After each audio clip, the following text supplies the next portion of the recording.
Hallelujah. आइए हम प्रभु की स्तुति आराधना करते हैं। सुबह के समय प्रभु ने हमें समय दिया है, हमें हर एक बंधन से छुड़ाकर परमेश्वर के राज्य में हमें आराधना के लिए परमेश्वर ने हमें चुना है। आइए हम प्रभु का धन्यवाद देते हैं कि स्तुति करते हैं। हालेलुया। प्रभु जी, सच में संसार में थे प्रभु, तो अलग अलग जगह में हम उलझे हुए थे मेरे परमेश्वर, लेकिन आज मेरे पिता अपने हमें चुन कर प्रभु हमें प्रभु आशीष किया, इसके लिए हम धन्यवाद देते हैं। आपने हमें समय दिया है मेरे परमेश्वर, हम समय के लिए आपको धन्यवाद देते हैं, आपके चरणों में आने के लिए प्रभु जी। हालेलुया। स्तुति करते हैं प्रभु कलेशा के लिए भी प्रभु हम धन्यवाद देते हैं। प्रभु आपने हम सबको मेरे परमेश्वर पिता आपने हम सबको चुनकर मेरे परमेश्वर आशीषित किया है। हम आपका कोटि कोटि धन्यवाद देते हैं, स्तुति करते हैं आपके चरणों में आने के लिए मेरे परमेश्वर, हम आपका धन्यवाद देते हैं। हालेलुया। स्तुति करते हैं। हालेलुया। परमेश्वर हम धन्यवाद देते हैं, आपने हमें जीवित रखा है मेरे परमेश्वर। हालेलुया। स्तुति करते हैं, हर संकट से आपने हमें बचाया है, इसके लिए हम आपका धन्यवाद देते हैं। हालेलुया। स्तुति करते हैं, आपने वचन दिया है प्रभु, आपका वचन कहता है तेरे आंसू को मिठाकर तुझे मैं सुरक्षा दूंगा, आपका वचन कहता है। हालेलुया। हम आपका धन्यवाद देते हैं, अपने आँखों की पुतली जैसे प्रभु तूने हमें सुरक्षा दिया है, इसके लिए हम धन्यवाद देते हैं। हालेलुया। प्रभु जी, स्तुति करते हैं हमारे दुखों में प्रभु तूने हमें शांति दिया है, इसके लिए आपका कोटि कोटि धन्यवाद देते हैं। हालेलुया। आपकी शांति हम सभी में प्रभु आपने दिया है, हम घोषणा करते हैं, स्वीकार करते हैं, आपने हमें दे दिया है मेरे प्रभु। और प्रभु हम आपका धन्यवाद देते हैं, स्तुति करते हैं, अपने आनंद काल की शांति हमें दिया है। हालेलुया। स्तुति आराधना करते हैं पिता, धन्यवाद देते हैं, आपकी आराधना करते हैं मेरे परमेश्वर पिता, हम धन्यवाद देते हैं। यीशु मसीह के नाम से पिता हम आपसे प्रार्थना करते हैं, आमीन। आइए हम प्रभु की आराधना करते हैं।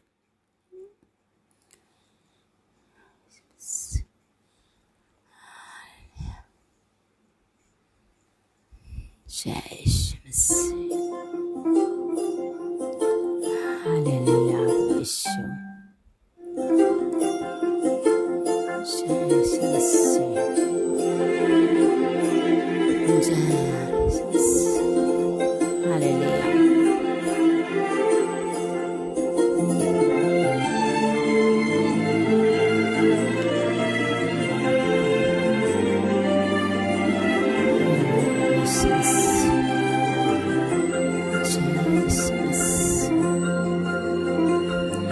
यीशु बुलाता तुम्हें,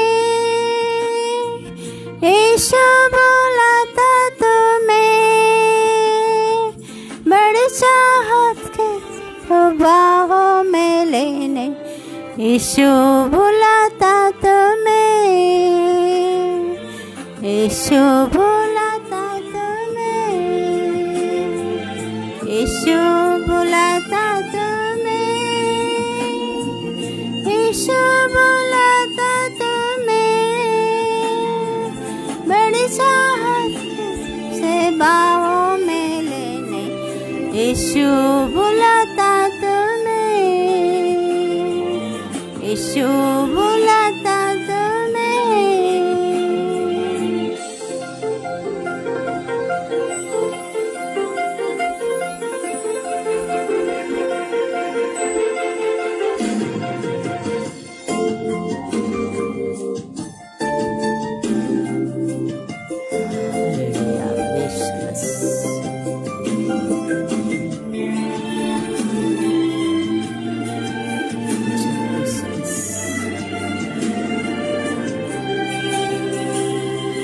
दुख की गहराइयों में देगा वो शांति तुम्हें,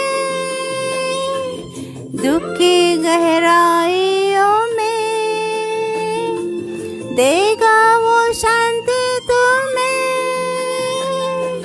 सोच समझ कर उसे निहारो, अनोखा देगा तुम्हें। सोच समझ कर उसे निहारो, आनंद अनोखा वो देगा तुम्हें। यीशु बुलाता तुम्हें, यीशु बुलाता तुम्हें, बड़ी चाहत को बाहों में लेने। यीशु बुलाता तुम्हें, यीशु बुलाता तुम्हें।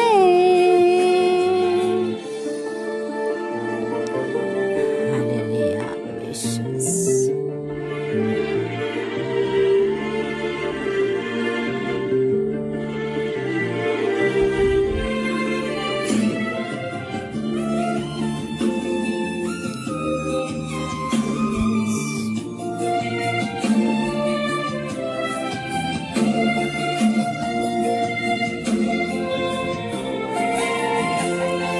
आंसू मिटा कर तेरे रक्षा करेगा तेरे, आंसू मिटा कर तेरे रक्षा करेगा तेरे। अपनी आंखों की पुतली जैसे सुरक्षा देगा तुम्हें, अपनी आँखों की पुतली जैसे सच्ची सुरक्षा वो देगा तुम्हें। यीशु बुलाता तुम्हें, यीशु बुलाता तुम्हें, बड़ी चाहत से तुमको बाहों में लेने। यीशु बुलाता तुम्हें, यीशु बुलाता तुम्हें।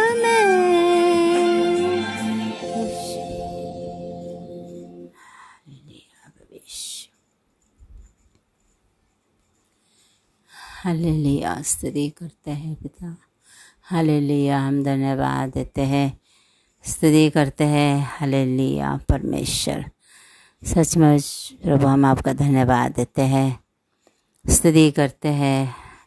हालेलुया प्रभु जी, सचमुच हमें बड़ी चाहत के साथ मेरे परमेश्वर आप अपने बाहों में लेने के लिए प्रभु जी हमें बुला रहा है। मेरे प्रभु जी हम धन्यवाद देते हैं, स्तुति करते हैं। आपके प्रेम को प्रभु हम महसूस करते हैं। प्रभु आपने हमसे कितना प्रेम किया है मेरे परमेश्वर, हम आपका धन्यवाद देते हैं, स्तुति करते हैं। आज प्रभु संसार के ईश्वरों में हम प्रभु आपके प्रेम को कभी जान नहीं पाया प्रभु जी, क्योंकि वहाँ हमें सिर्फ दुख था मेरे परमेश्वर। लेकिन आज प्रभु आपके चरणों में आकर हमने जाना मेरे प्रभु कि सच्चा प्रेम आप ही का है मेरे प्रभु। एक परमेश्वर किस तरह प्रेम करता है, हमने आपके चरणों में आकर जाना है मेरे परमेश्वर। हम धन्यवाद देते हैं, स्तुति करते हैं। हालेलुया प्रभु जी, हमने आपके सच्चे प्रेम को जानकर प्रभु सचमुच पिता आज हम भी आपसे प्रेम करते हैं पिता परमेश्वर, सच्चा प्रेम करने के लिए प्रभु जी।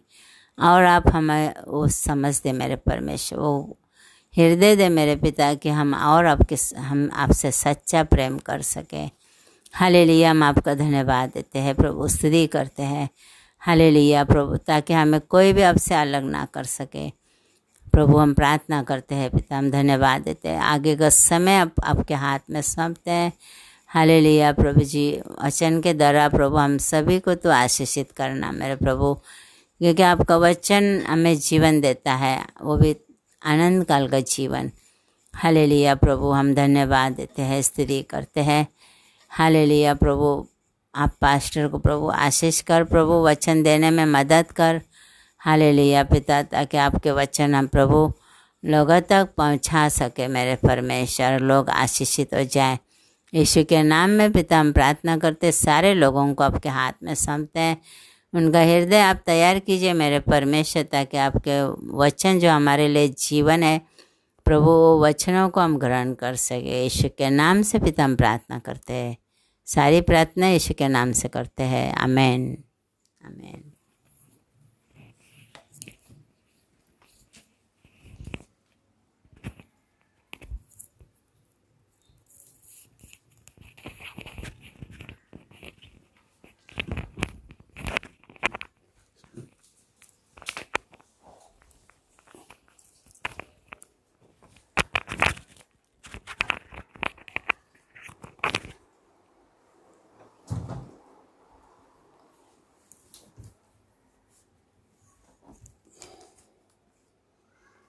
हालेलुया।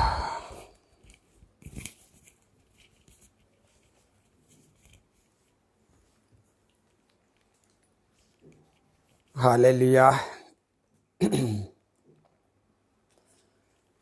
हम लोगों ने अभी आराधना किया है, परमेश्वर को धन्यवाद हो। हालेलुया।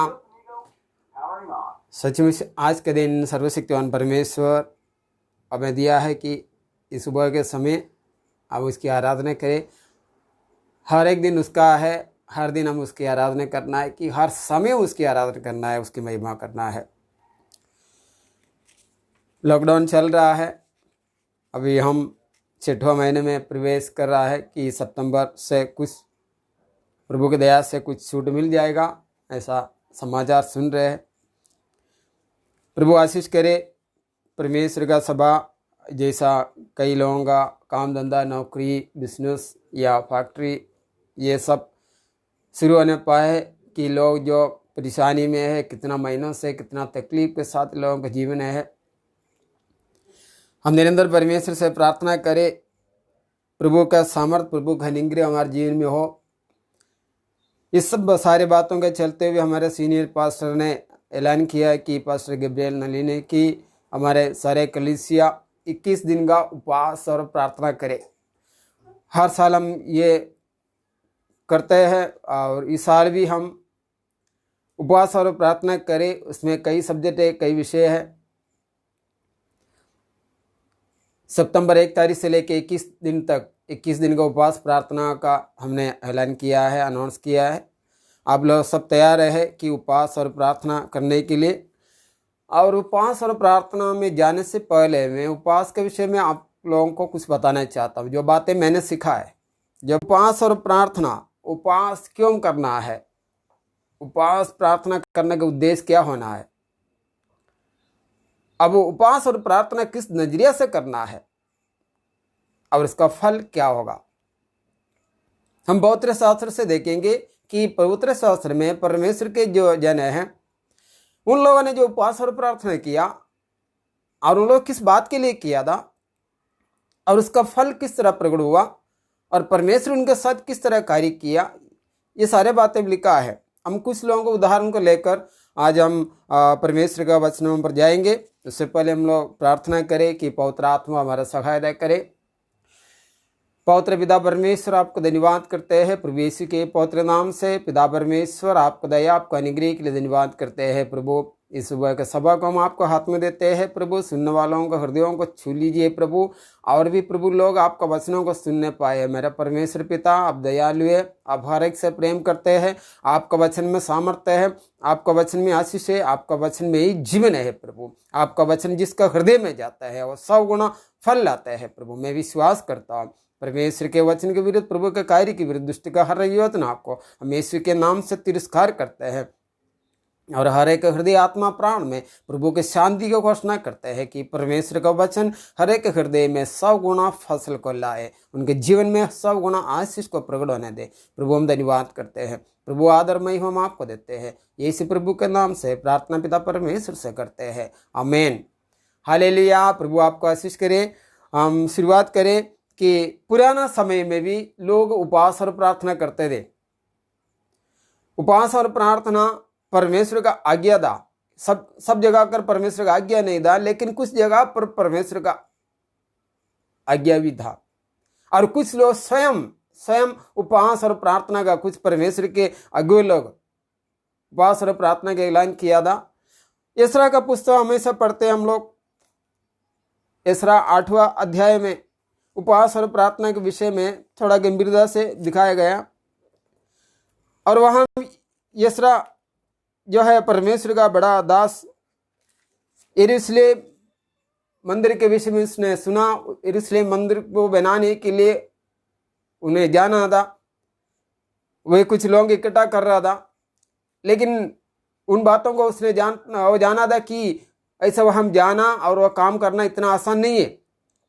तो यशरा ने क्या किया, यशरा 8वां अध्याय 21वें वचन में, तब मैंने वहां अर्थात अहोवा नदी के तट पर उपवास का प्रचार इस आशय से किया कि हम परमेश्वर के सामने दीन हो और उससे अपने और अपने बाल बच्चों अपनी समस्त संपत्ति के लिए सरल यात्रा मांगे, क्योंकि मैं मार्ग के शत्रुओं से बचने के लिए सिपाहियों का दल और सवार राजा से मांगने से लजाता था, क्योंकि हम राजा से यह कह चुके थे, हमारा परमेश्वर अपने सब खोजियों पर भलाई के लिए कृपा दृष्टि रखता है और जो उससे त्याग देते हैं उसका बल और कोप उनके विरुद्ध है।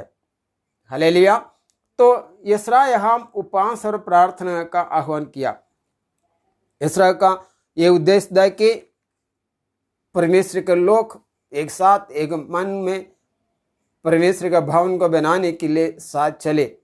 और हम आगे बढ़कर हम देखें नहम्याह के विषय में, हम भी ये भी कई बार सुना पढ़ा है।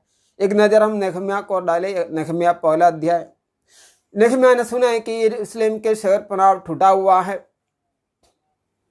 और परमेश्वर के लोग तितर बितर हुआ है, वहां कोई एकदा नहीं, वहां दुष्ट या दुश्मन बहुत बुरे काम कर रहा है, लोगों का जीवन बहुत कष्ट और कठिनाई में चल रहा था, क्योंकि परमेश्वर के जो नगर था वो दुष्ट ने तोड़ दिया, नष्ट कर दिया था, उसके दीवारों को तोड़कर दुष्ट के बुरे काम वहां चल रहा था। तो नहम्याह ने ये बातें सुनने के बाद नहम्याह बहुत दीनता और नम्रता के साथ परमेश्वर के समीप आया। नहम्याह 1 अध्याय 3 वचन में, उन्होंने मुझसे कहा, जो बचे हुए लोग बदुआई से छूटकर उस प्रांत में रहते हैं वे बड़ी दुर्दशा में पड़े हैं और उनकी निंदा होती है, क्योंकि यरूशलेम की शहरपनाह टूटी हुई और उसके फाटक जले हुए हैं। ये बातें सुनते ही मैं बैठकर रोने लगा और कितने दिन तक विलाप करता और स्वर्ग के परमेश्वर के सम्मुख उपवास करता और यह कहकर प्रार्थना करता रहा, हे स्वर्ग का परमेश्वर यहोवा, हे महान और भाग्ययोग्य ईश्वर, तू जो अपने प्रेम रखने वालों और आज्ञा मानने वालों के विरुद्ध विषय अपनी वाचा पालता और उन पर करुणा करता है, तो कान लगाए है और आंखों खोल रहे कि जो प्रार्थना में तेरा दास इस समय तेरे दास इसराइलियों के लिए दिन रात करता रहता हूँ, उसे तो सुन ले। मैं इसलिए इसराइलियों के पापों को जो हम लोगों ने तेरे विरुद्ध किए हैं मान लेता हूँ। मैं और तेरे पिता के घराने दोनों ने पाप किया है। यहाँ पर यशरा भी उपवास और प्रार्थना कर रहा है। हालेलुया। और हम यशरा का उपवास प्रार्थना देखा, इसलिए हम नहम्याह को उपवास प्रार्थना देखा, यशरा का देखा।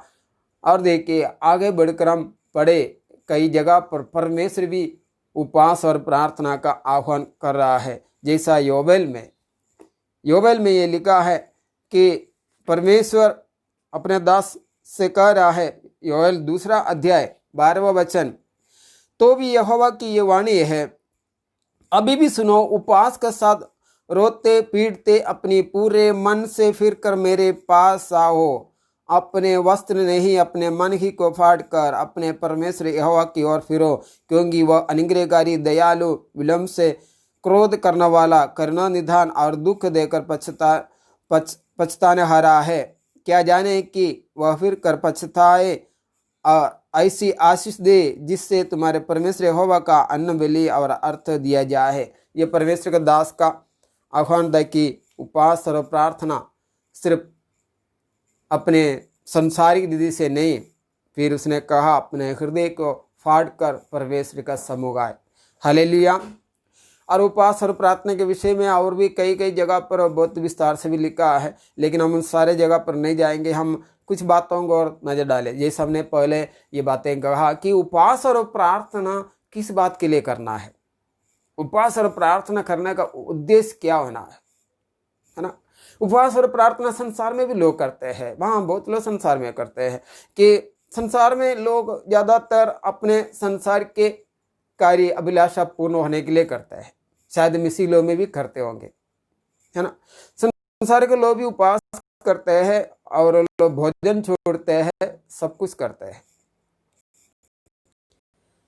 पहले यूहन्ना 5 अध्याय 19 वचन में लिखा है कि सारे संसार और दुष्टि के वश में है, और संसार में जो काम करते हैं, संसारी रीति से जो करते हैं, उसमें शैतान का बड़ा युक्ति भी है।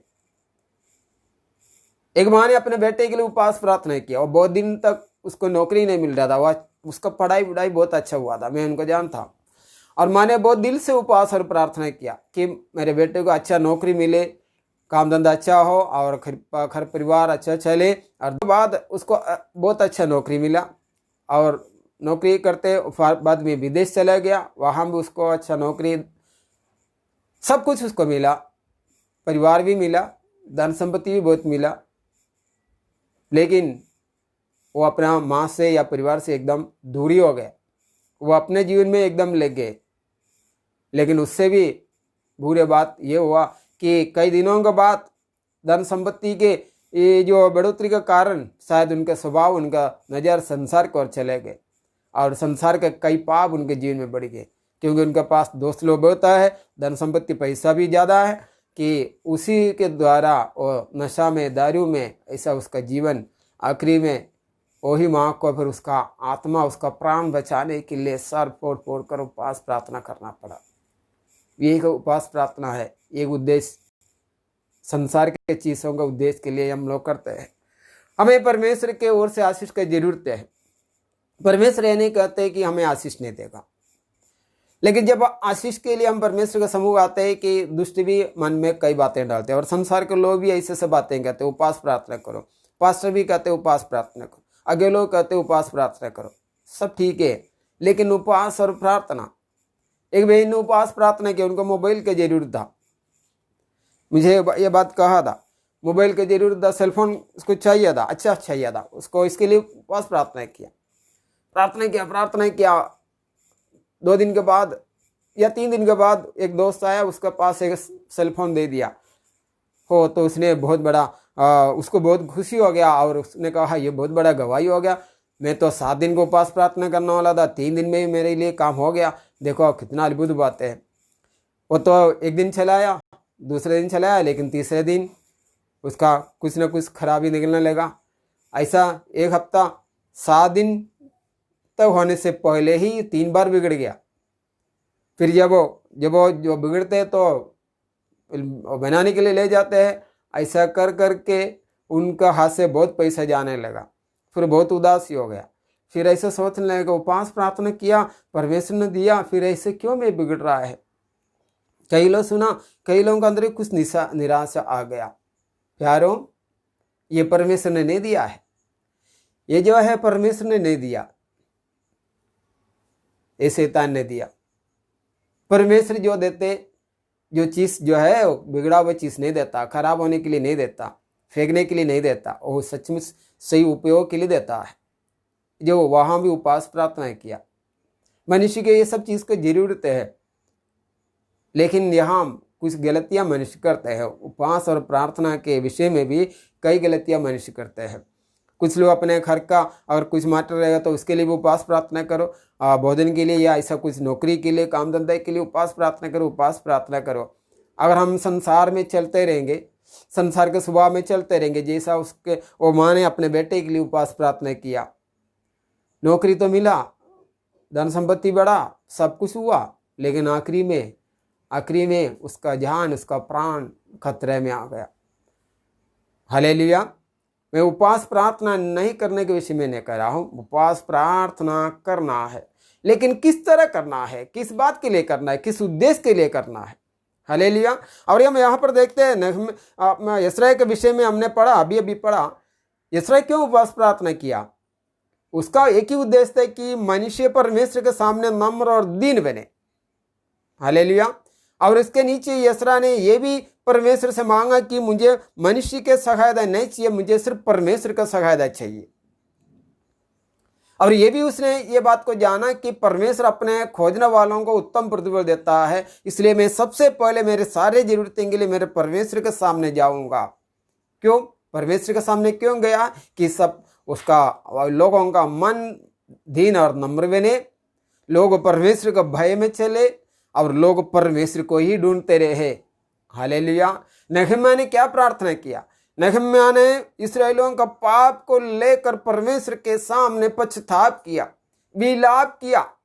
ऐसा नहीं कहा परमेश्वर मुझे बहुत धन संपत्ति चाहिए, मुझे बहुत लोग चाहिए, मुझे बड़ा बड़ा कारीगर चाहिए और मुझे सिपाही लोगों की जरूरत है, मुझे ये सब दे कि मैं जाके बनाऊं।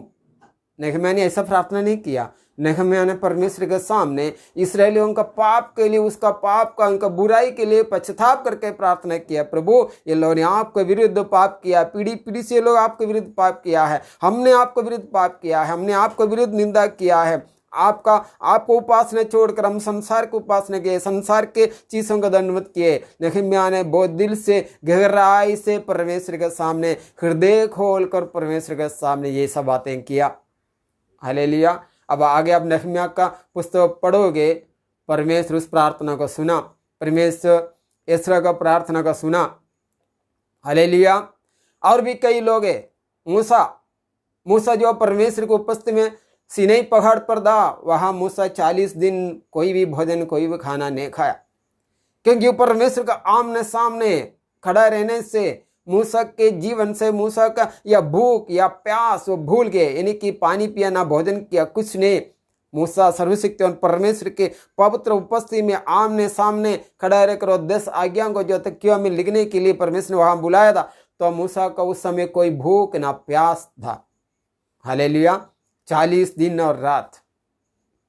देखिए अभी देखिए आगे हम बढ़कर हम देखेंगे हमारे जीवन में हम जिस जीवदेव प्रभु यीशु की आराधना करते हैं, जिस प्रभु यीशु के वचनों को पढ़ते हैं, जिस यीशु के चमत्कारी बातों को हम देखते हैं, सुनते हैं, कई बार हमारे जीवन में उसको हम स्वीकार भी करते हैं, तो उस प्रभु यीशु मसीह किस तरह उपवास और प्रार्थना किया।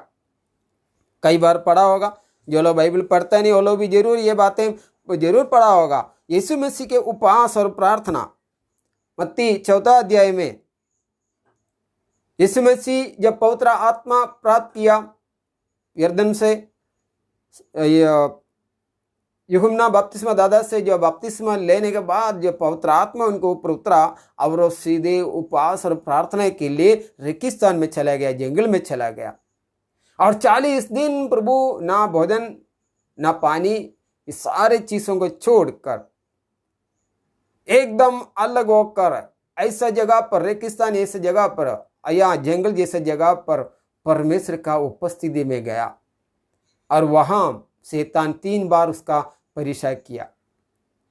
और लूका 4 अध्याय 1 वचन में लिखा है कि जब प्रभु यीशु मसीह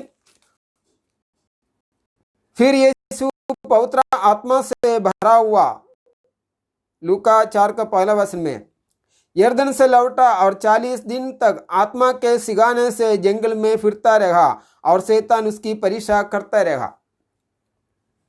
हालेलुया। तो देखिए 40 दिन वहां प्रभु यीशु मसीह उपवास और प्रार्थना करने के बाद उनके जीवन में क्या आया? तुरंत शैतान खुद ही उसका परीक्षा करने के लिए उतर आया। तो शैतान जानता था कि 40 दिन प्रभु यीशु मसीह उपवास और प्रार्थना किए, इसको बहुत भूख लगा होगा और पत्र को लेकर प्रभु के पास गया। देखा तब आत्मा यीशु को जंगल में ले गया। मत्ती का 4 1 वचन, मत्ती चैप्टर 4:1, था कि 40 रात निराहार रहा, तब उससे भूख लगी। तब परखने वाले ने पास आकर उससे कहा, यदि तू परमेश्वर का पुत्र है तो कह दे कि ये पत्थर रोटियां बन जाए। यीशु ने उत्तर दिया, लिखा है, मनुष्य केवल रोटी से नहीं परंतु हर एक वचन से जो परमेश्वर का मुख से निकलता है जीवित रहेगा। व्यवस्था विवरण 8:3 में पहले परमेश्वर ने आज्ञा दिया था।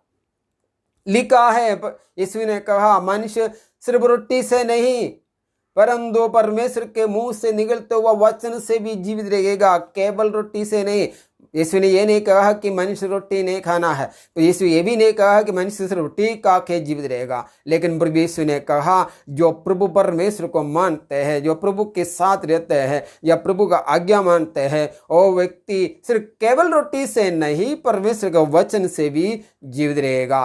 पहला परीक्षा। और दूसरा, तब 5वां वचन, तब इब्लिस उसे पवित्र नगर में ले गया और मंदिर के कंगुरे पर खड़ा किया और उससे कहा, यदि तू परमेश्वर का पुत्र है तो अपने आप को नीचे गिरा दे, क्योंकि लिखा है वह तेरे विषय में अपने स्वर्गदूतों को आज्ञा देगा और वे तुझे हाथों हाथ उठा लेंगे, कहीं ऐसा न हो कि तेरे पाँवों में पत्थर से ठेस लगे। भजन संहिता 91 11-12 वचन में ये भी लिखा है कि स्वर्गदूत तेरे रक्षा करेगा और तेरे पाँव में पत्थर का ठेस भी नहीं लगेगा। देखा, शैतान परमेश्वर के वचनों को लेकर प्रभु यीशु के पास गया, लेकिन प्रभु यीशु ने उसका उत्तर में कहा,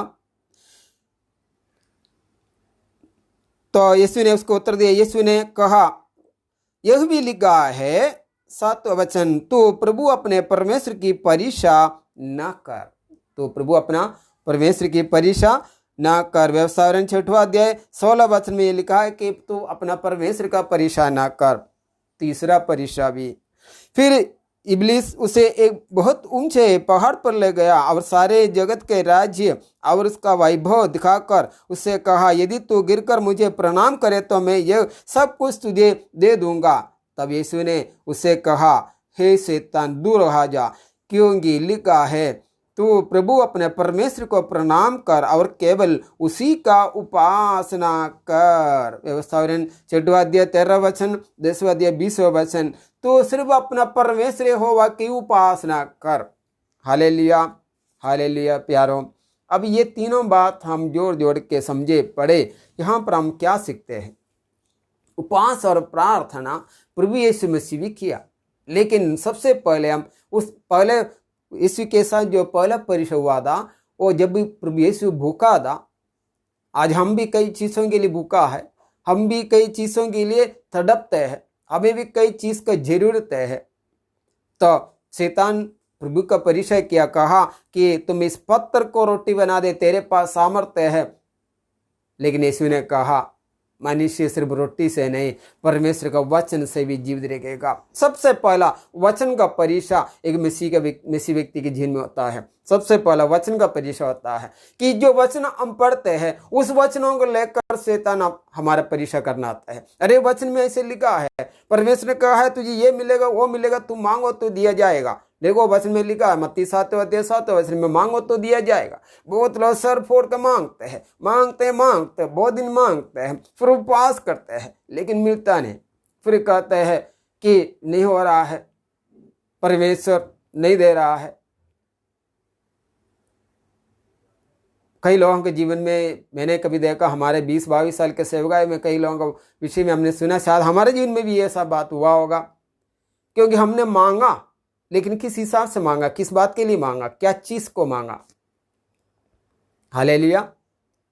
यशरा ने उपवास और प्रार्थना का ऐलान किया। क्या मांगा यशरा ने? वहां परमेश्वर के सामने मनुष्य दीन और नम्र होने के लिए मांगा। यीशु मसीह 40 दिन उपवास और प्रार्थना किया। किस चीज मांगा होगा परमेश्वर से? वो परमेश्वर के वचन के परमेश्वर के वचन में अडल रहने के लिए मांगा। ऐसा नहीं कि उसका पास ताकत नहीं था, शक्ति नहीं था कि और पत्थर को रोटी बना नहीं सकता था, कर सकता था, लेकिन प्रभु ने अपने पिता के वचन पर अडल रहने के लिए परमेश्वर से वो शक्ति सामर्थ्य मांगा, विश्वासी योग्य व्यक्ति बना वहां। और दूसरा परिचय आ गया कि तुम ऊपर से नीचे कूद डालो कि तुझे कुछ नहीं होगा, परमेश्वर तुझे संभालेगा। आज संसार में भी लोग ये करते हैं, परमेश्वर के राज्य में होकर भी कुछ लोग अपना मन का इस्तेमाल करते हैं, अपना बुद्धि का इस्तेमाल करते हैं, कुछ भी काम कर डालता है और उसके लिए उपवास और प्रार्थना का सहारा लेते हैं। प्रभु मैं काम करने जा रहा हूँ तो मुझे ऐसा करना, तो मुझे वैसा करना, और उपवास और प्रार्थना भी करते हैं। लेकिन बाद में क्या होता है आप लोगों को पता है, दाऊद के विषय में, दाऊद और बत्शेबा के विषय में आपने सुना, जब दाऊद का पहला संतान जो बत्शेबा से जो पैदा हो गया था, लेकिन वो बीमार हो गया और दाऊद भी क्या किया, उपवास और प्रार्थना किया, उपवास और प्रार्थना किया। लेकिन बाद में क्या हुआ, वो संतान मर ही गया, चला गया। कुछ लोगों को डर लगेगा सुनने से, धक्का लगेगा। रे उपवास और प्रार्थना करने के बाद और वो भी दाऊद जैसा व्यक्ति के साथ ऐसे हुआ तो फिर मेरे साथ क्या होगा। दाऊद और हम सब परमेश्वर के सामने ज्यादा फर्क नहीं है, बस फर्क ये है कि किस उद्देश्य से उपवास प्रार्थना किया, किस बात के लिए किया, परमेश्वर की इच्छा के अनुसार कर रहा है या परमेश्वर का महिमा के लिए कर रहा है या परमेश्वर के महिमा के विरुद्ध अपने स्वभाव के लिए, अपने स्व इच्छा के लिए, अपने लाभ के लिए कर रहा है। तो परमेश्वर वहां जरूर जांचते हैं। परमेश्वर उसका संतान को क्यों मरने दिया, क्योंकि वो पाप के द्वारा जन्म लिया था और परमेश्वर के विरुद्ध पाप करते हुए वैश्य के साथ उसका रिलेशन बना था और वो पाप का सजा परमेश्वर ने उसको दिया। वो उपवास किया होगा, खाना छोड़ दिया होगा, सिर फोड़ा भी होगा, लेकिन परमेश्वर उसको उस उपवास को, प्रार्थना को स्वीकार नहीं किया, क्योंकि वो परमेश्वर की इच्छा के अनुसार उपवास प्रार्थना नहीं किया। हालेलुया। यही तो बात तो सीखना है हमें।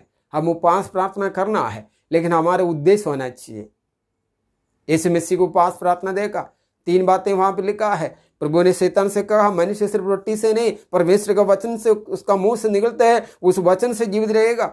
और शैतान ने कहा, तू नीचे कूदो, तुझे तेरा पिता स्वर्गदूतों को भेजेगा, तुझे कुछ नहीं होगा। लेकिन यीशु ने कहा, अपना परमेश्वर पिता का परेशान नहीं करना। हम करते हैं काम, हम ऐसा कई काम करते हैं, फिर हम उपवास प्रार्थना करते हैं बेचने के लिए। हम कई काम ऐसा करते हैं, अपने बुद्धि से करते हैं और प्रभु से पूछते हैं, रास्ता दिखाओ, रास्ता दिखाओ। रास्ता कहाँ हम दिखते हैं? नहीं दिखते, क्योंकि परमेश्वर की इच्छा से नहीं किया कई काम। इसलिए प्रभु का वचन कहते हैं, तो परमेश्वर की इच्छा से चलोगे, तुझे सारे चीज से प्राप्त होगा। कई लोगों को यह भी नहीं पता है कि परमेश्वर की इच्छा को कैसा ढूंढूं, कैसा मांगूं।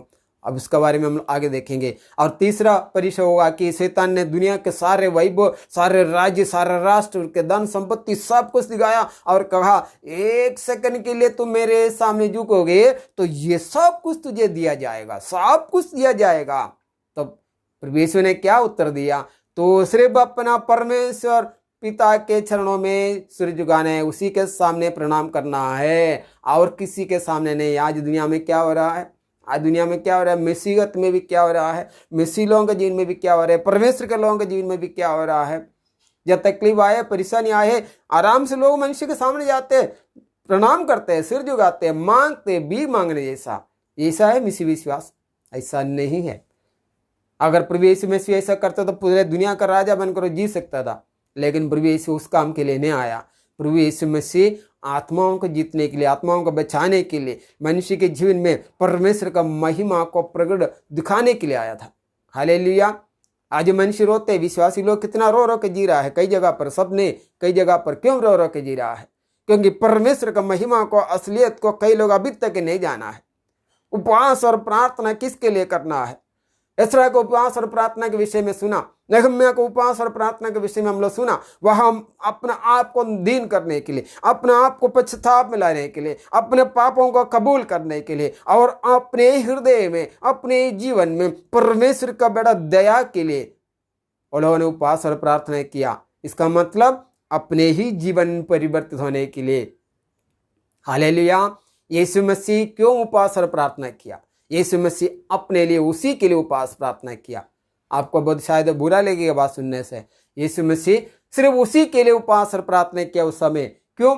उसको ये चाहिए था, उसको परमेश्वर के वचन में अडल रहना का इच्छा था और परमेश्वर का आज्ञा मानकर लोगों को दिखाने का था और परमेश्वर के विरुद्ध पाप नहीं करना, परमेश्वर के विरुद्ध या प्रभु के विरुद्ध किसी का उपासना, किसी का प्रणाम नहीं करना, ये लोगों को दिखाने का था। इसलिए प्रभु अपने आप को मजबूत करने के लिए पहले वो सीखा, इसलिए कहा वो आज्ञा मानना सीखा। कई जगह पर लिखा वो अपने पिता का आज्ञा मानना सीखा। और परमेश्वर था, परमेश्वर का सारा अधिकार हाथ में था, फिर भी अपने पिता का आज्ञा मानना सीखा। आज मसीह लोग ये गलती करते हैं, आज्ञा मानना नहीं सीखते हैं और उपवास प्रार्थना करते हैं जैसा संसार के लोग करते हैं। मैं आपको किसी को ऊपर दोष नहीं लगाता हूँ। मैंने देखा कई बार, मैंने भी पहले बहुत बार ऐसा सब किया, उपवास और प्रार्थना किया, बहुत किया, फिर उसके बाद कुछ मिला नहीं तो दिल में बहुत कुड़कुड़ाना आया और कहा परमेश्वर देता ने। परमेश्वर क्या नहीं दिया?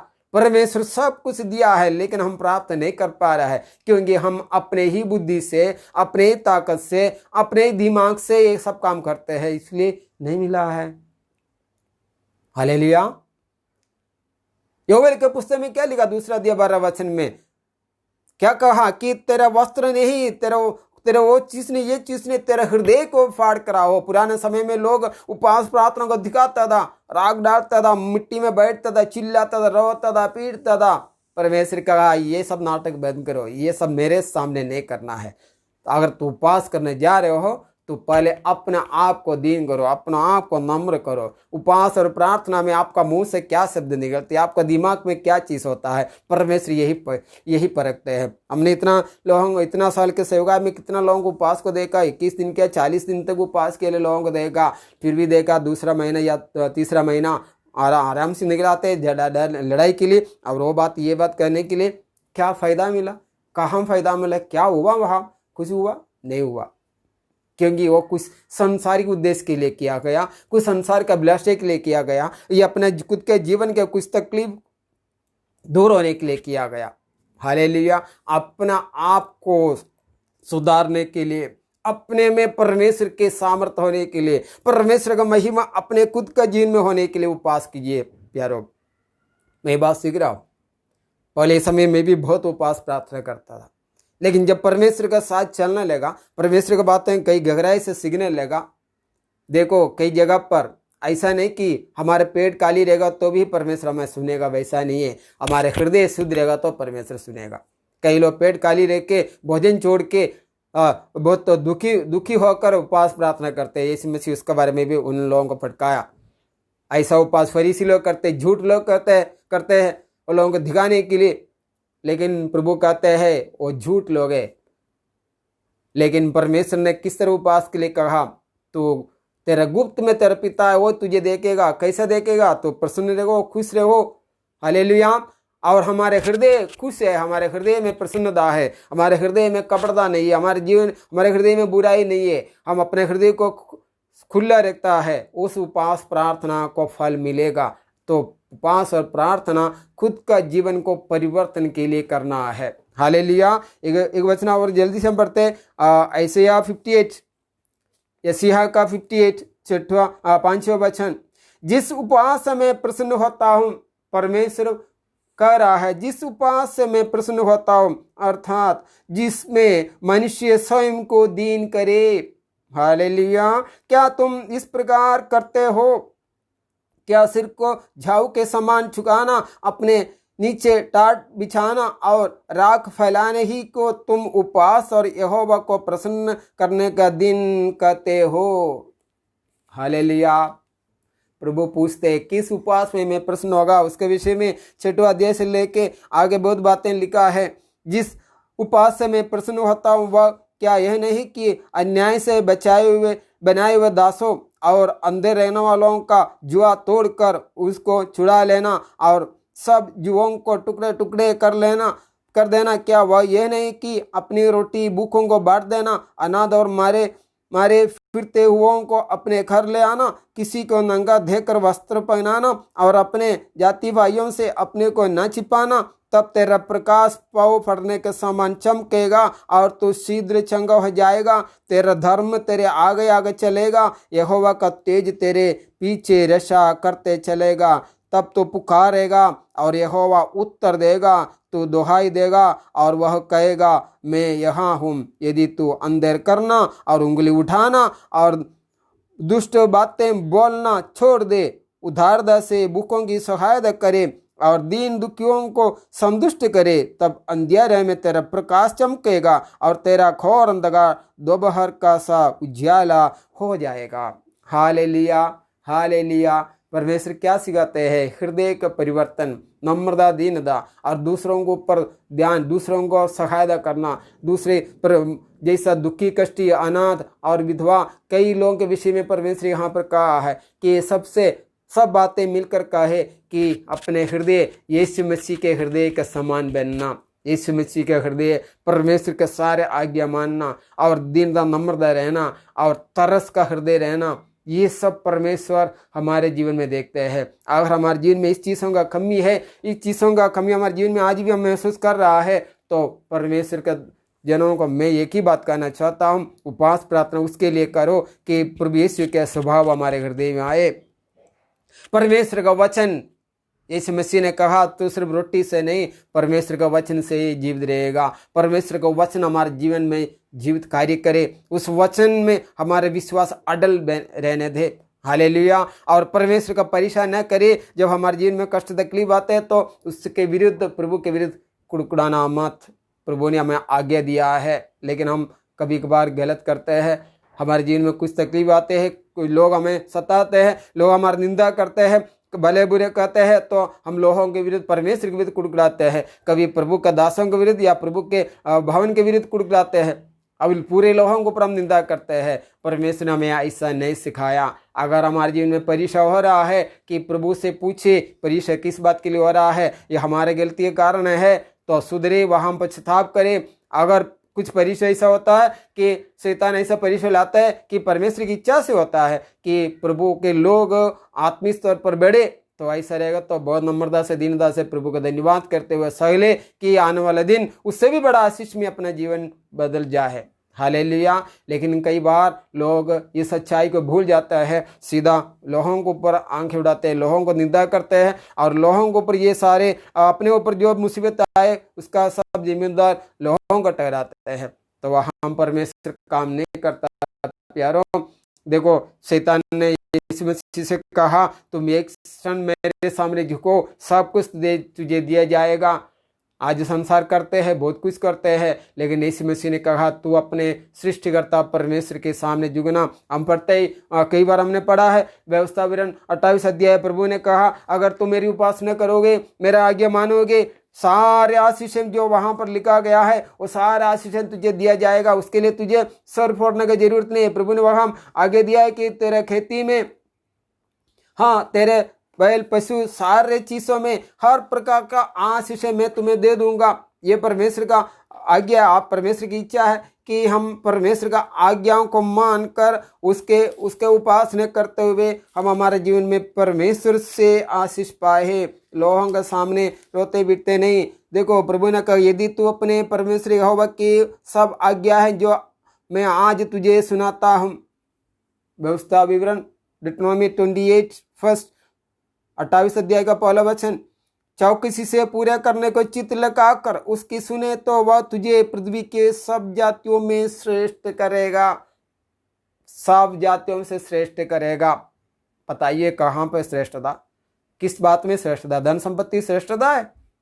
अपने पास गाड़ी घोड़ा घर वगैरह सब रहेगा, वो तो हमारा बड़ाई करते हैं। संसार में ये सब बड़ाई करते हैं। और 4-5 उंगली में उंगलियों में अंगूठी पहनना, ये सब हमारे लिए बड़ा बड़ाई है। लेकिन परमेश्वर के सामने नहीं। परमेश्वर श्रेष्ठता उनके जीवन को देख रहा है, उनके हृदय को देख रहा है, उनके व्यवहार में देख रहा है। और प्रभु परमेश्वर के साथ उनका मेल मिलाप वो जांच रहा है, वही परमेश्वर के सामने श्रेष्ठता है। प्रभु कहते मैं सब जातियों में श्रेष्ठ बनेगा। अगर ऐसा बनेगा तो प्रभु कहते फिर अपने परमेश्वर यहोवा की सुनने का कारण ये सब आशीर्वाद तुझ पर पूरे होंगे। लिख के रखो, रोज पढ़ो ये बातें।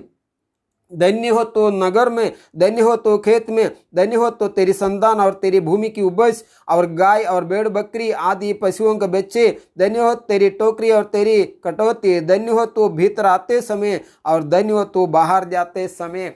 एक व्यक्ति के जीवन के हर एक क्षेत्र के आशीषें यहाँ पर दिखा गया। उसके काम धंधे, नौकरी, बिजनेस, खेती और उनके संतान, उनके पशु पक्षी, सब कुछ आने जाना हर क्षेत्र में सर्वशक्तिवान परमेश्वर का आशीष का बातें है। Hallelujah, hallelujah. और भी इतना भी नहीं, और भी परमेश्वर ने अपने बच्चों के लिए कई प्रकार के आशीषों को प्रभु ने दिया है। देखो हम निर्गमन का पुस्तक हम पढ़ते हैं कि धन्यवाद।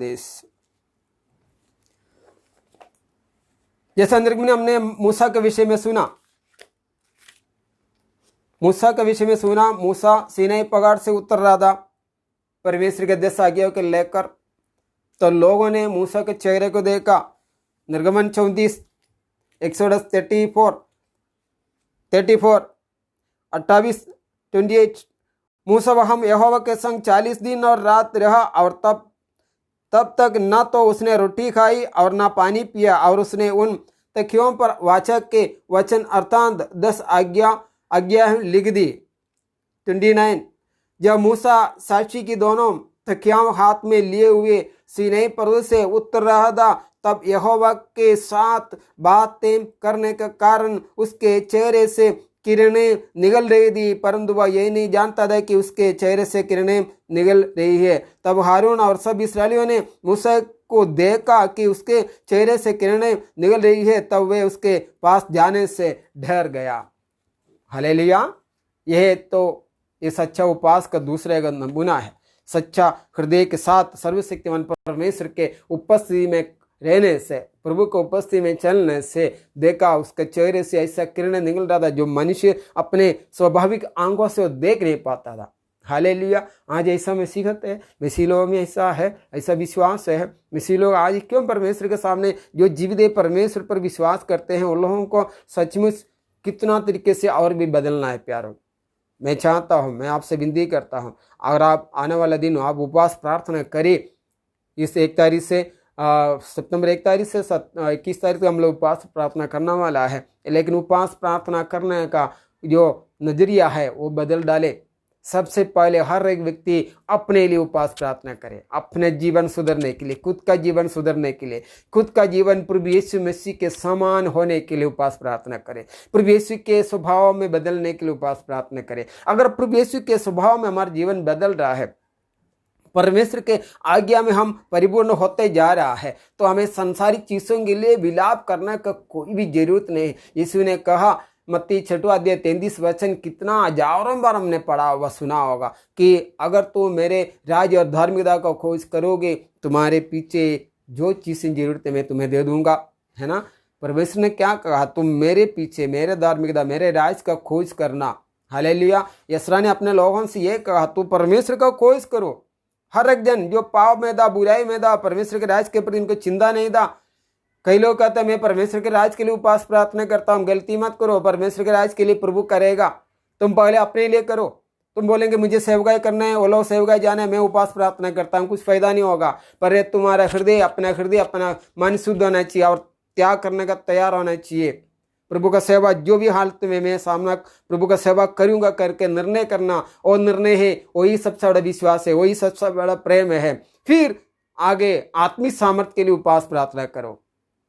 आत्मिक सामर्थ्य नहीं है, जैसा माँ ने प्रार्थना किया, उपवास किया, बेटे के लिए नौकरी मिला, उसको धन मिला, सब कुछ मिला, लेकिन आखिरी में वो बेटा मृत्यु को और नाश को और गया। क्यों गया? क्योंकि उसका पास परमेश्वर नहीं था। माँ ने ये प्रार्थना नहीं किया, प्रभु उनको धन संपत्ति सब मिले लेकिन तुझसे कभी अलग ना हो। लेकिन ऐसा कई गलती लोग करते हैं। आप धन संपत्ति के लिए मांगो, मेहनत करो, बिजनेस करो, जो भी करो, सर्वशक्तिमान परमेश्वर मदद करेगा। लेकिन प्रभु परमेश्वर से, अपने उद्धार करता प्रभु से अलग होकर जो कुछ करते हैं, आखिरी में विनाश को ही जाएगा। फिर कई लोग प्रभु के राज को छोड़ देते हैं, प्रभु का वचन को छोड़ देते हैं। और कई लोग ये कहते हैं नहीं मैं प्रभु के राज में या ऐसा मुझे झूठ बोलना पड़ता है, इसलिए मैं वो कलीसिया नहीं जा सकता, मैं प्रार्थना नहीं कर सकता, मुझे ऐसे लोगों से बात करना पड़ता है। क्यों मैं ऐसे लोगों से बात करना पड़ता है? क्योंकि तुम अपने दिमाग को इस्तेमाल कर रहे हैं, अपना ताकत का इस्तेमाल कर रहे हैं, यानी कि परमेश्वर का कोई काम नहीं है तुम्हारे जीवन में, इसलिए तुमको अपना बुद्धि को, ताकत को इस्तेमाल करना पड़ रहा है। फिर क्यों? प्रभु का विश्वास का मतलब क्या है? लेकिन प्रभु कहते हैं अगर मैं तेरे साथ चलूंगा, मैं तेरे साथ चलूंगा, तेरे विरुद्ध कोई भी नहीं चलेगा, तेरे विरुद्ध कोई भी नहीं आएगा। हालेलुया। परमेश्वर के लोग गलती ना करे, कभी भी ना करे। परमेश्वर के लोग उपवास और प्रार्थना सचमुच हृदय से करे, लेकिन जीवन परिवर्तित होने के लिए करे। मैं विश्वास करता हूँ आज भी अगर मैं उपवास करा तो मैं सबसे पहले मेरे परमेश्वर से ये मांगता, प्रभु मुझे और भी क्षमता दे, और भी क्षमाशीलता दे, और भी मुझे नम्र दीन होकर मुझे सिखाए, और भी मेरे गलतियों को मुझे दिखाए कि मैं उन सारे बातों से मैं और भी परमेश्वर के राज्य में प्रभु का सामने खड़ा रहने की योग्य बनूं। हालेलुया। ये सब अगर हम प्रभु के उस वचन के अनुसार हम खुद बनेगा, अगर हम बनते जाएगा, फिर हमारे जीवन के लिए जो जरूरतें है हमारा परमेश्वर हमें देते जाएगा। तो मांगने से पहले मैं जानता हूं तुझे क्या जरूरतें है, प्रभु जानते हैं, लेकिन मिलने के लिए हमें अपना प्रभु के स्वभाव में बदलना पड़ेगा। सब कुछ दुनिया के सारे दुनियादारी छोड़ दी। दुनिया के साथ दुनिया में कितना बातें फालतू बातें होते हैं, व्यर्थ बातें लोग कर रहा है, व्यर्थ समय। अभी देखो आज कई लोगों का जीवन मोबाइल ही बन गए, इंटरनेट बन गए है, व्हाट्सएप बन गया, ऐसे क्या क्या है, फेसबुक बन गए है। कितना समय मनुष्य उसमें व्यर्थ कर रहा है, फालतू में इस्तेमाल कर रहा है। क्या फ़ायदा मिल रहा है लोगों को? कुछ लोग बोलते हैं मैं ज्ञान ढूंढ रहा हूँ, कौन सा ज्ञान मिल रहा है, उससे क्या हो रहा है? कुछ हो रहा है? परमेश्वर का वचन कहते हैं प्रभु का वचन से बढ़कर संसार में और कोई ज्ञान नहीं। अगर परमेश्वर का वचन उसका कार्य हमारे जीवन में हो गया तो उसी के द्वारा पृथ्वी में हमारा जीवन भी सफल हो जाएगा। हालेलुया। उपवास और प्रार्थना जरूर कीजिए, लेकिन अपने जीवन परिवर्तित होने के लिए हमें उपवास प्रार्थना में सबसे पहले प्रभु से मांगना है। इसरा या नहम्या या मूसा, ऐसे कितने कितने, देखो दानियल, कितने कितने लोग उपवास और प्रार्थना किया। और लोग आत्मिक शक्ति के लिए, आत्मिक सामर्थ्य के लिए, परमेश्वर का महिमा से खुद भरने के लिए उपवास और प्रार्थना किया। तब उन लोगों का प्रार्थना, जब वो लोग उसके उपवास और प्रार्थना करके वो लोग प्रभु के सामने एक निडर, एक सच्चा व्यक्ति बन गया, उसके बाद उन्होंने लोगों के लिए जो भी मांगा परमेश्वर ने फटाफट दे दिया। हालेलुया।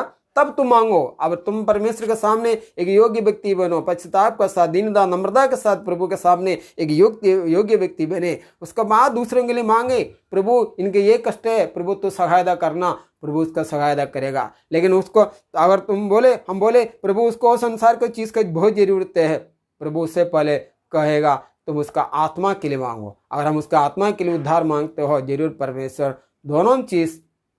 दोनों चीज़ प्रभु देने के लिए तैयार है। क्योंकि हमारा परमेश्वर ऐसा है, वो हमसे प्रेम करते हैं। यीशु मसीह ऐसा है, आप उससे प्रेम करके देखो, वो पहले आपका आत्मा प्राण को बचाने के बाद ही कहेगा, उसके बाद मैं तुम्हारे लिए जो कुछ चीज़ें, जो जरूरत है मैं तुम्हें दे दूंगा।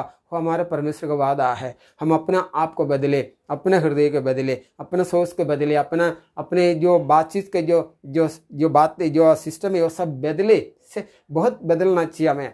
हमको प्रभु को और ज़्यादा देखना चाहिए, मनुष्य को और नहीं। हमें मनुष्य के पीछे ज़्यादा नहीं भागना है, हमें परमेश्वर के पीछे हमेशा चलना है, यीशु मसीह के पीछे चलना है। मनुष्य क्या कर रहा है, क्या नहीं कर रहा है, उसी को और आंख लगाए नहीं रहना। सिर्फ प्रभु परमेश्वर हमसे क्या बातें कर रहा है, प्रभु हमें देख रहा है, उसी को और हमारा आंखें लगाए रहना है। ये उपवास और प्रार्थना हमारे जीवन में ऐसा परिवर्तन लाए है। प्रभु के लोग फिर ये 21 दिन के उपवास और प्रार्थना के बाद प्रभु का सेवा के लिए या प्रभु का कार्य के लिए जो संसार में जाए, लोगों के पास जाए, निश्चय प्रभु उनके जीवन में अपना कार्य करेगा। इसलिए अपना जीवन प्रभु के साथ एक शुद्ध जीवन आने के लिए, हमारे व्यवहार, हमारे बातें, हमारा सोच शुद्ध होने के लिए सबसे पहले उपवास और प्रार्थना करें। आओ हम परमेश्वर का धन्यवाद करते हैं। प्रभु परमेश्वर, हम आपको धन्यवाद करते हैं प्रभु, जो उपवास प्रार्थना तेरे बच्चे लोग करते हैं या हम भी करते हैं प्रभु, और निश्चय हमारे जीवन के परिवर्तन के लिए होने दे प्रभु। हमें उपवास और प्रार्थना करना है, क्योंकि हमारे जीवन में ऐसे कई स्वभाव है जो परमेश्वर को नहीं भावते हैं प्रभु। उन स्वभाव से हमें निश्चय बाहर निकलना है और दुष्ट की युक्ति से बाहर निकलना है प्रभु। हमें जैसे यीशु मसीह ने कहा तो वचन में अडल रहना। प्रभु यीशु मसीह ने कैसे किया कि वह परमेश्वर का परिचय नहीं किया। प्रभु यीशु मसीह ने ऐसे किया कि वह दुष्ट के सामने नहीं झुका, सिर्फ परमेश्वर आपके सामने प्रणाम किया, आपके सामने झुका। वैसा हमें इन सारे क्षेत्र में प्रभु आपका वचनों में, आपका प्रभु आपके साथ विश्वास योग्यता से चलने में और आपका ही उपासना करने में हमें सक्षम बनना है प्रभु। परमेश्वर मांगते हैं जो लोग प्रभु यीशु आपका पवित्र नाम से उपवास और प्रार्थना करते हैं, उनके जीवन निश्चय आप बदल डालते हैं, आप उनके जीवन में अनुग्रह और आशीष देते हैं प्रभु। इस समय उन सारे परिवारों को आशीष करना। इस समय जो लॉकडाउन के चलते हुए प्रभु जो भी परिस्थिति में है प्रभु, उनका हृदयों को आशीष करना। वे प्रभु आपको देखने पाए, आपको संगति में गहराई से आने पाए। यीशु के नाम से जो मांगते हैं वो अपना आत्मा के लिए मांगते हैं, जीवन के लिए मांगते हैं प्रभु। तूने वादा है कि मैं उन्हें दे दूंगा प्रभु। उपवास और प्रार्थना के द्वारा लोग और मजबूत बने और प्रभु तेरे राज के लिए, तेरे महिमा के लिए एक परमेश्वर एक आग और अग्नि में चलने वाले लोग बने, पवित्र आत्मा के आग में चलने वाले लोग बने। उनके जीवन के द्वारा और भी लोग प्रभु, और भी लोग आशीष पाए मेरा प्रभु। आपको धन्यवाद करते हैं। सारे परिवारों को हम आशीषित करते हैं प्रभु यीशु के पवित्र नाम से प्रार्थना पिता परमेश्वर से करते हैं, आमीन। हालेलुया। प्रभु आपको आशीष करे। उपवास और प्रार्थना जरूर करें, लेकिन परमेश्वर से कहे कि प्रभु मेरे जीवन तेरे समान, तेरे स्वभाव में बदले। हालेलुया। प्रभु निश्चय वादा किया है कि मेरे समान तू ये कार्य करेगा, आमीन।